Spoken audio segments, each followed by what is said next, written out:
Hello and welcome back to Children's Reading Cove. Let's dive into part 2 of Much Ado About Nothing. I really hope you've been enjoying these Shakespearean comedies and tragedies, and I hope that you subscribe and you share these books so that other children can enjoy them as well. Let's dive into part 2.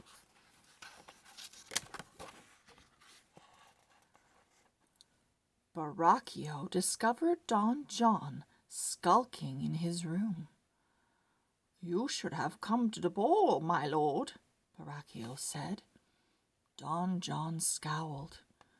"Watching the prince being flattered would have sickened me. Because our father married his mother, and not mine, he rules while I serve. I daren't challenge him, but if I could find a way to hurt him and his fawning friends." "I may know a way, my lord," Baracchio smirked. "I've learned that Lady Hero is to marry Lord Claudio. I've also learned that Lady Hero's chambermaid, Margaret, is sweet on me. And that's given me an idea." "What idea?" asked Don John.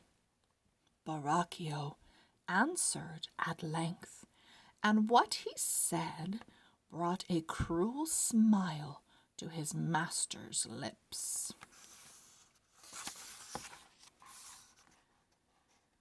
Next morning, Benedict strolled through the governor's gardens, deep in thought.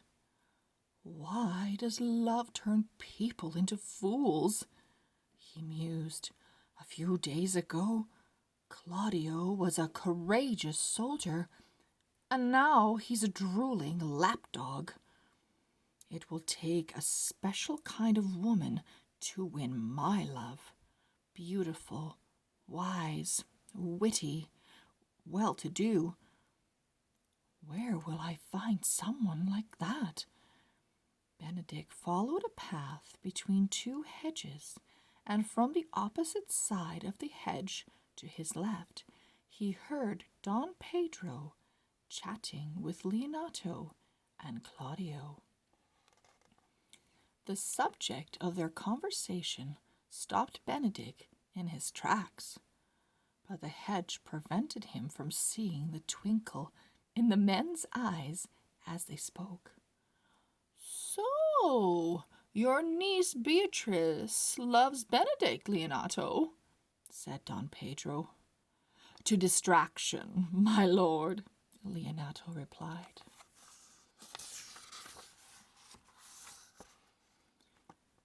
"It's pitiful to hear her at night, whispering his name and weeping."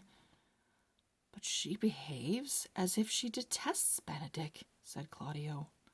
"Pretense," Leonato assured him. "She knows that if Benedict finds out that she loves him, he'll mock her for it. To avoid the humiliation, she keeps her breaking heart hidden." "Should I talk to Benedict and tell him to be gentle with her?" inquired Don Pedro. "I don't know what to do for the best, my lord," Leonato confided. "I'm afraid that Beatrice's passion for Benedict will drive her out of her wits." The three men sighed heavily. "Let's go inside," said Don Pedro. "A good idea might come to us over dinner." For several minutes, Benedict paced up and down, chin in hand, while his mind churned. "Beatrice loves me," he thought. "Poor girl, I can't stand by and watch her suffer. She must be rescued, and the only rescue is for me to woo her." "Benedict?" said a voice. Benedict looked around and saw Beatrice behind him. He searched her face for signs of secret love. "The prince sent me to ask you in to dinner," Beatrice said. "It wasn't my idea. I don't care whether you have dinner or go without."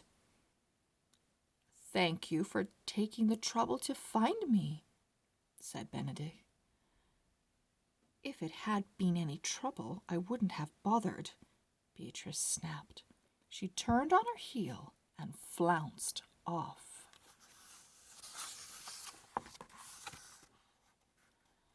"If it had been any trouble, I wouldn't have bothered," Benedict repeated softly. "There's a hidden meaning in those words. Somewhere. She loves me, sure as can be." It did not occur to him to wonder why he felt so delighted.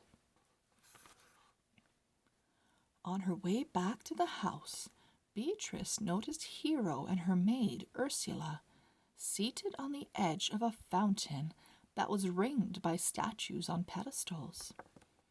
Beatrice went to join them, but ducked behind the nearest statue when Ursula shrieked, "Lord Benedict, in love with Lady Beatrice?" "Don Pedro told me so," said Hero. "He asked me to mention it to Beatrice, but I refused. She'll never return Benedict's love." "Why ever not?"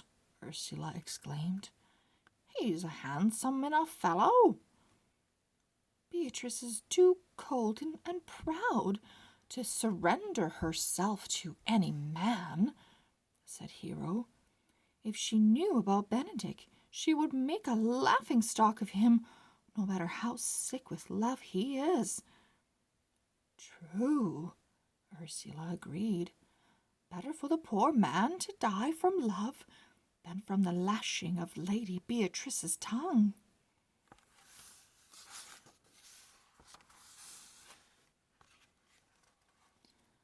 Beatrice's eyes bulged. "Cold, proud, me?" she thought. "I'll show them how wrong they are. I'll save Benedict's life by loving him. Don't die yet, dearest Benedict." She had never thought of Benedict as dearest before.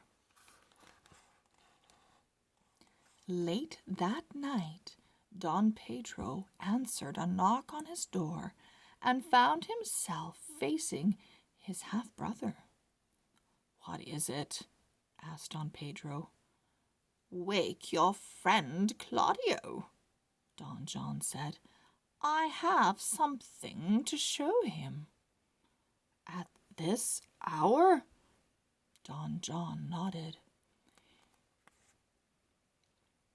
"If I told him, he wouldn't believe me, and nor would you," he said grimly. "You must see for yourselves."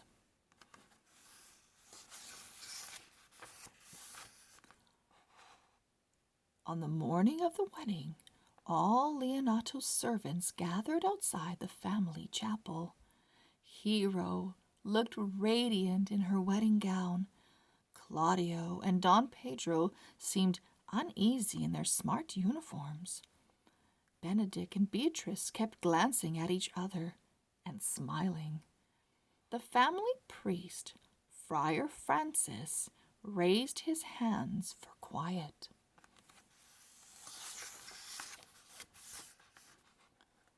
"Friends," he said, "if anyone knows of a reason why this man and this woman should not be married, then—" "I know a reason," Claudio interrupted. He pointed at Hero. "She is dishonorable. Last night I saw her embracing another man." "You are mistaken," shouted Leonato. "No mistake, old friend," said Don Pedro. "I saw her too. She was on her balcony kissing Baracchio, Don John's servant. Claudio and I can no longer stay in this house." Without a sound, Hero fainted and collapsed in her father's arms. Beatrice and Benedict hastened to assist her, while uproar broke out among the servants. End of part 2. Come back at a later time for part 3.